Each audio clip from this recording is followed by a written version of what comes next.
Good morning to our audience. I'm excited to welcome back Brandon Bolen. He is the Vice President at Live Oak Bank in charge of the loans they make, particularly SBA loans for home service contractors like our listeners. And about 6 months ago, Brandon and I talked a little bit about the Live Oak Bank program for SBA loans that help people grow through acquisitions.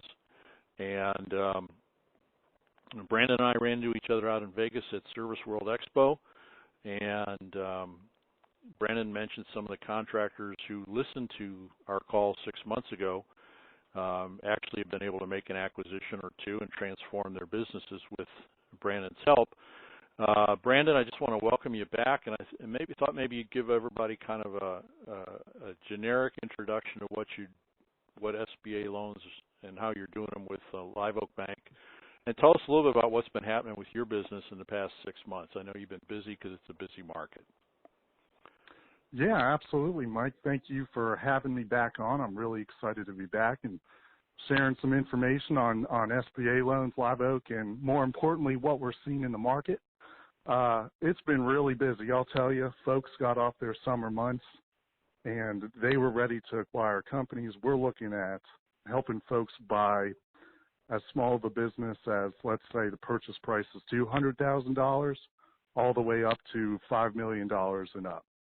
So the market is really hot. You've got folks who are looking to tuck in businesses and folks who are looking to expand into a whole new service area and everything in between.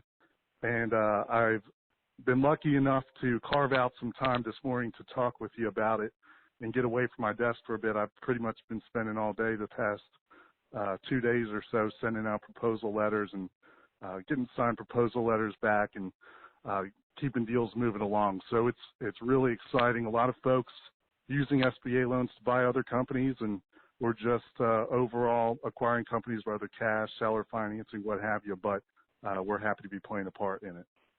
Well, I mean, it's really cool. I know one of our customers,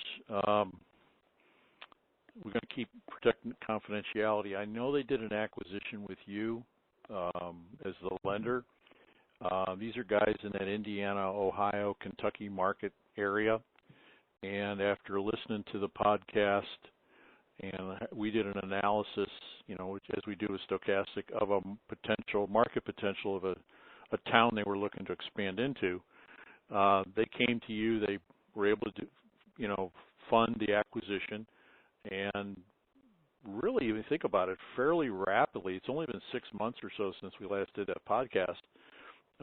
They went from introduction to conclusion to implementation in less than 6 months.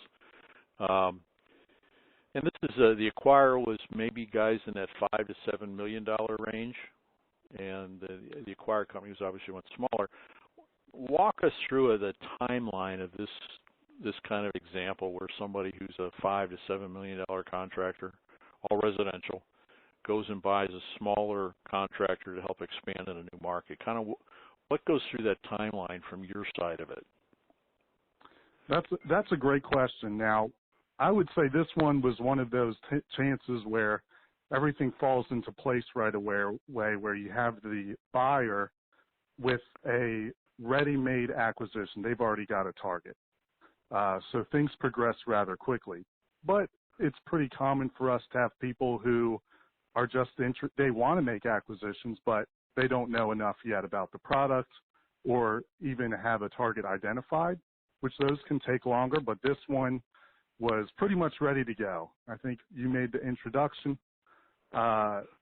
We went and got financials for the business. So as a bank, what we're really do, especially when we're using an SBA loan, so for those of you who may be familiar or need a refresher, the great thing about an SBA loan is that a bank is really going to focus on the resume, personal credit, and most importantly, cash flow of the business. So, and that's the business being acquired and the cash flow of the business that is acquiring. We want to make sure it can repay its debts. So if you're an existing, let's say, home service company, you've already got the resume. You've already got a successful business. Let's assume it can repay its debts and pay you a comfortable salary as a business owner. And when you're looking to acquire other companies, you can use an SBA loan to acquire that company. And the down payment options are very, very reasonable, very reasonable. And as a bank, what we're really looking at when we're saying, let's say, okay, I'm buyer A, I'm doing $4 million in sales. I've got another company I want to acquire, and it's doing $1 million in sales. This is the purchase price. We want to make sure if we extend a loan to buyer A to buy the other company, that the company being acquired will be able to repay the loan that is used to buy it. So acquisitions like that, where you're tucking in the seller's business into your existing business, are one of the, I would say, not easiest, but a smoother process in using an SBA loan. You've got an existing company with an existing cash flow, buying another one and tucking it in. And we've got a lot of folks who are looking to acquire smaller companies where a lot of the overhead might not necessarily be needed after the acquisition. Say they're leasing a space, $20,000 a year, that type of expense will go away, and that's more profit to the bottom line to the acquirer. So it was a great transition. Actually spoke to the customer a few weeks back, so the transition's going really well. And we've got folks probably calling us every other day looking to make a similar tuck-in type acquisition. Well, that's a good point. Let's talk about the baby steps like we were talking about in Las Vegas. Transactions that involve real estate and a long-term plan to acquire somebody and make that whole transition, that can be a little bit of a laborious process, right? It can take several months, and there's a lot of planning involved in that. But there are opportunities that I see our guys who get a deal that presents itself pretty quickly, smaller ones, right? And then they have an opportunity, if they have things in place, to move pretty quickly. Let's talk about maybe some possible baby steps, some really small deals that, a lot of contractors do little tuck-in acquisitions. They're always looking for the little guy, who has maybe 3 employees. And they're not as big as your example, but maybe they buy it for like $50,000 down, and 5% of future sales to the customer list. I mean, these are going on every month in most cities. How do they establish a relationship with Live Oak Bank that's maybe not a full SBA loan, it's more of a line of credit? So one, they can take advantage when the little bitty pop-up opportunities show, and then also when a more substantial one like you were talking about earlier that is a full SBA loan, you've at least got all their financials and everything set up, and you've got a relationship. Kind of walk me through how that kind of happens. What do you need to kind of have the relationship in place? Yeah, I think that's a great there's a great opportunity here for the owner of a home service company to establish a relationship with a bank. So a bank, the not to say easiest loan, but if a bank's looking to do a loan for an existing customer is always one that is a little bit smoother to get approved by credit, since you have an established relationship with that customer. You've been able to see that they repay their debts. That increases the comfort with that customer. And we as a bank also review quarterly financials, so we've got a really good pulse. We've got a really good understanding of the financial success of the business, so that for an existing company who, let's say they get a $100,000 working capital loan initially, they come to Live Oak Bank, they say, hey, we don't really have any big acquisitions, or we're not ready to buy our real estate yet, but we want to establish a relationship with Live Oak, and we want to increase our marketing budget or have cash on hand to, hire the best in town. We all know labor is really tough in this market. Maybe having the ability to provide a $5,000 bonus to somebody or what have you to bring them on staff and give you that leg up over your competitors might be helpful. We can give long-term working capital loans, let's say $100,000, where a customer can borrow that amount. They have a relationship with Live Oak Bank. They repay their loan with Live Oak Bank. Live Oak is able to see the financial success of the business throughout the year. And then when that time comes where, say, that big acquisition or that $500,000 acquisition you're now ready to make, you have a relationship with a bank who knows your business, they've seen your financials, and you've already got a history of repayment of a loan you already have with them. So it makes the process that much smoother in terms of the bank's understanding of your business, and it'll make closing go a lot quicker. And that working capital as well can, like Mike alluded to earlier, making those small acquisitions, say where you give a gentleman $50,000 for his truck and his customer list, and then a percentage of every change out you get from that customer list for 3 years.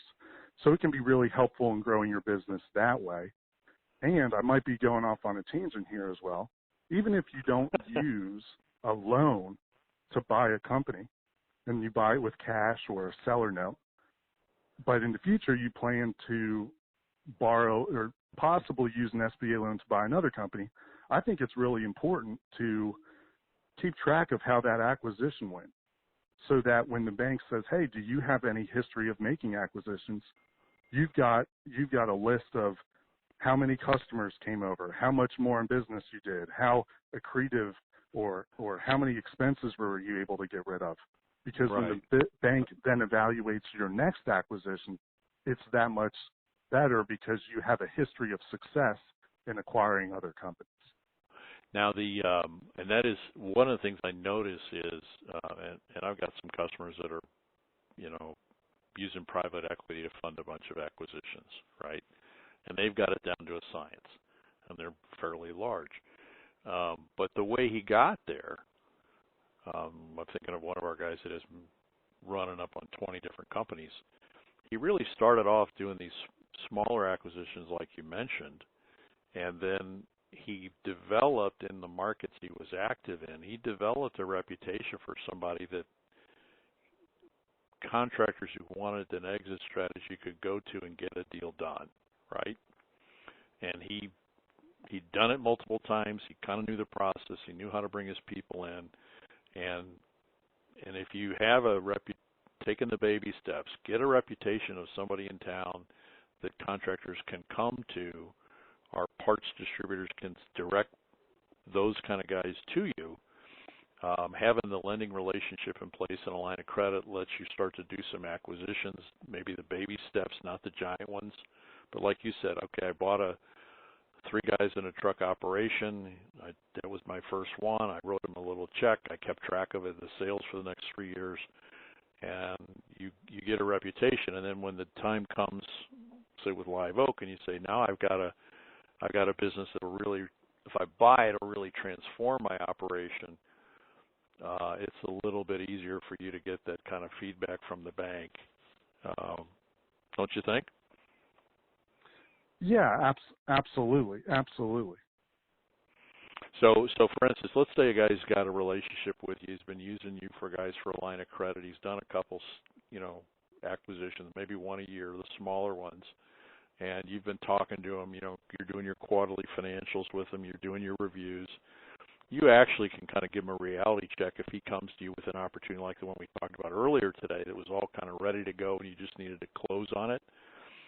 Are you able to give him some feedback of, okay, given what you've done over the past couple of years, here's what we can loan up to, here's what we're going to expect from you going forward to make sure the loan's covered?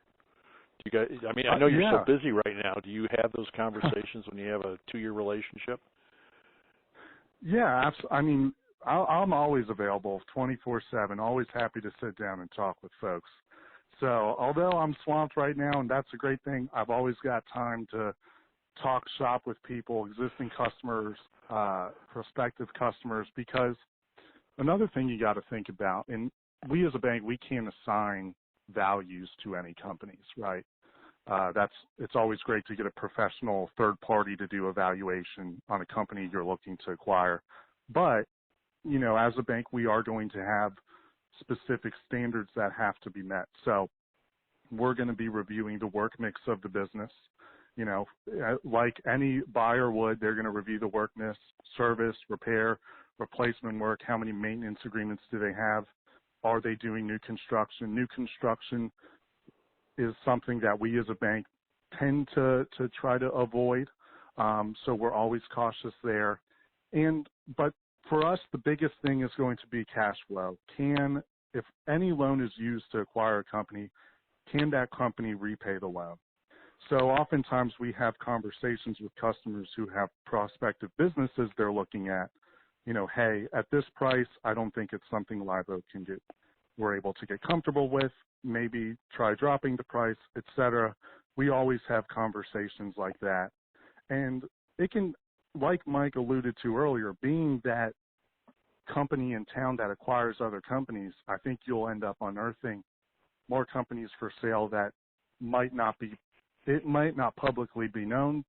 The seller might not even know they want to sell, but knowing that there's somebody in town who can acquire their company may incentivize them to sell to speed up their retirement plan. And so we're always available to talk with a prospective customer, even if they don't expect they're going to make an acquisition for 2 years. Brandon, you bring up a good point. Every industry is kind of the same. There's a fair amount of gossip or deals that get done because I know a guy who knows a guy.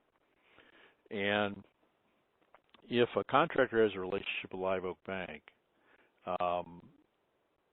there are lots of lenders, not maybe so much lenders, there are lots of people who do valuations,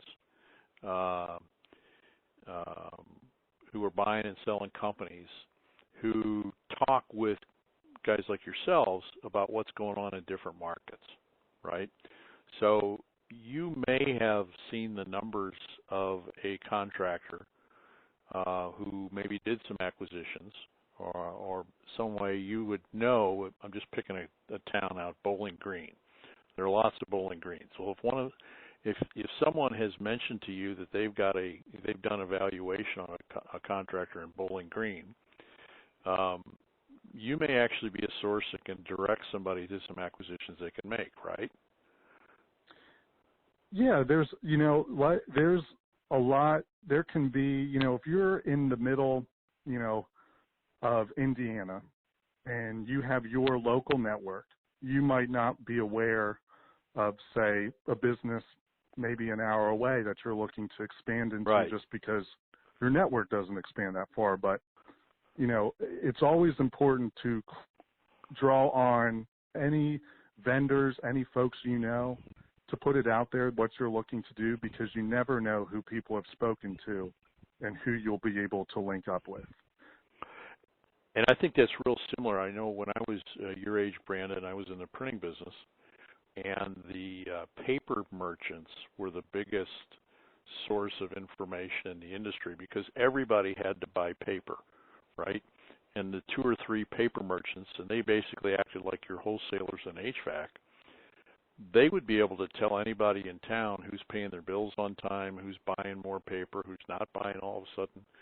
And when the printing industry went through its consolidation and a whole lot of acquisitions that I was kind of part of in like the late 90s, the paper merchants were a lot like, the valuation guys in this industry, in that if people are plugged into that flow, to your point, if I want to expand and my wholesaler only covers a market with 250,000 people in it, you may not have any connection to somebody who's 90 miles away or out beyond that market. And there's just having a relationship with someone like yourself makes it a little easier to get kind of your ears out there for some other acquisitions. I know we've got some contractors that are doing acquisitions in multiple states, not the giant ones. And once they got outside of their comfort zone and started to get their ear to the ground, it looks to me like, from what we see, opportunities are just coming to them. And because people know they can get the deals done, either through working with somebody like Live Oak or others, I mean, that's a path for success. But Hey, can you, for some of our first listeners, you can see on the screen Brandon's contact info. He is super swamped right now because there's so much activity in the marketplace.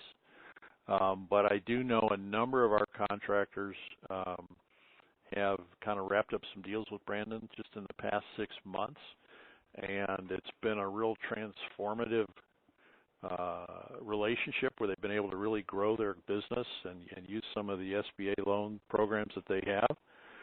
And I got a lot of other guys that are doing maybe tuck-ins where they write a check. And for those guys who are listening and want to take those baby steps, I think I'd encourage you to reach out to Brandon.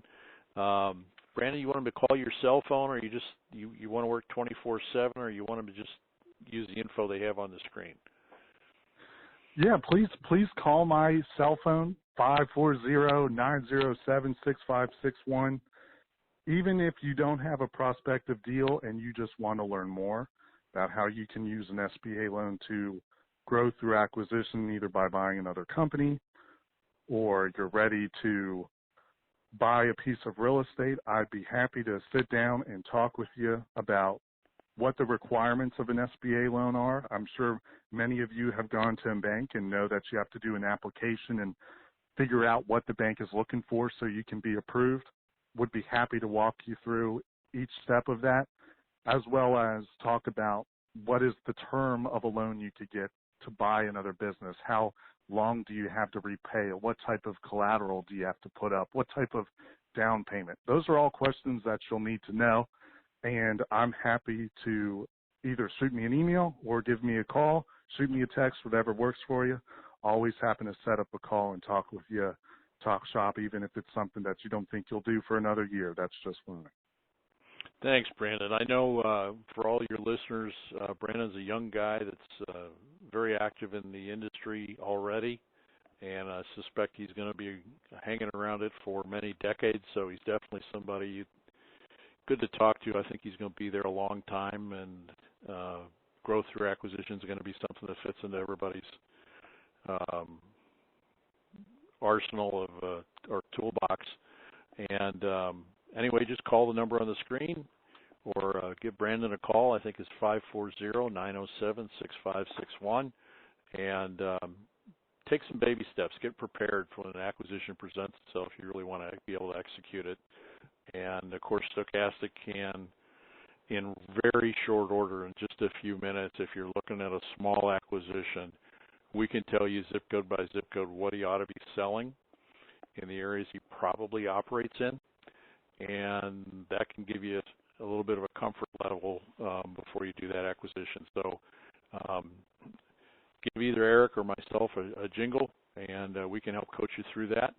But, again, Brandon, it's always great running into you, and look forward to talking again soon. Likewise, Mike. Thank you for